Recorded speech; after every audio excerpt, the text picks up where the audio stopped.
é mais crente do que crentes que estão na igreja, porque fazem isso e fazem aquilo. Mas de nada adianta você fazer tudo isso e não aceitar aquele que é digno de toda a honra e toda a glória. E não aceitar aquele que vai te dar a vida eterna. Porque Ele é a porta. Jesus, Ele é a porta que nos dá acesso a Deus. Só Ele nos dá acesso a Deus. Ninguém vem ao Pai a não ser por Jesus. Porque Jesus, Ele é a porta. Ele vai dizer também, na quarta declaração, de que Ele é um bom pastor. Jesus é aquele que nos pega no colo. Jesus é aquele que nos acolhe. Jesus é aquele que nos limpa, que nos sara. E eu me lembro do bom samaritano, que é aquele homem caído na estrada, todo sujo, todo ferido. E ele pega e ele leva para a hospedariya. E ele acolhe, coloca e faz uma promessa. Te deixo aqui para ser cuidado. Te deixo aqui na igreja para ser limpo. Te deixo aqui na igreja para ser sarado. Mas te deixo uma promessa. Aqui venho te buscar. E o Senhor vem dizer nesta noite que a promessa está de pé. E Ele vem nos buscar. Jesus vem nos buscar. Ele é o bom samaritano que vem buscar a igreja. Que vem buscar a noiva limpa, sarada. Jesus é o nosso bom pastor. E na quinta declaração ele vai dizer que Ele é a ressurreição e a vida. Jesus é aquele que nos dá uma nova chance.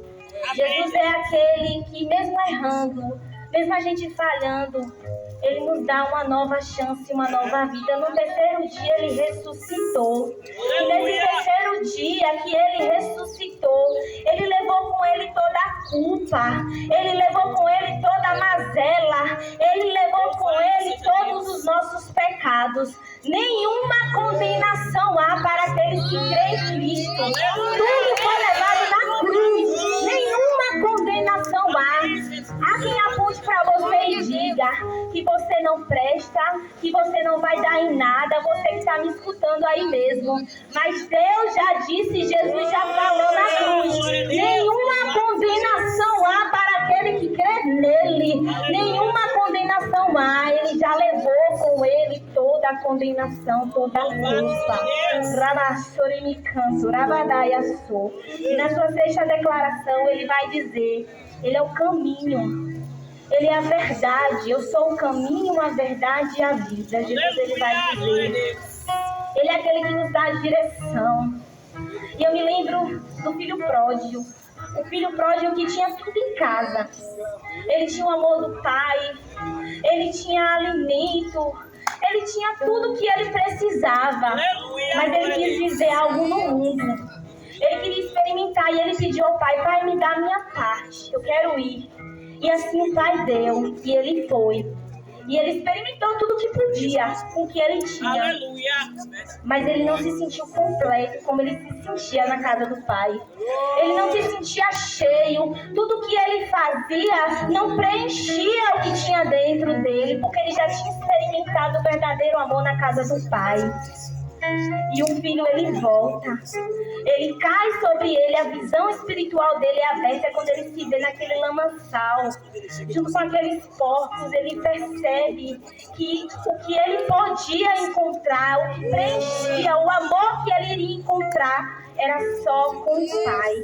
E nessa tarde eu venho te dizer: se você desistiu dos caminhos do Senhor, se você que está nessa casa, que está nesse quarto, nessa garagem, passando e só escutando, volta para os caminhos do Senhor, porque é só na casa do teu pai que tu vai encontrar o verdadeiro amor. É na casa do teu pai que tu vai encontrar as coisas que tu precisa.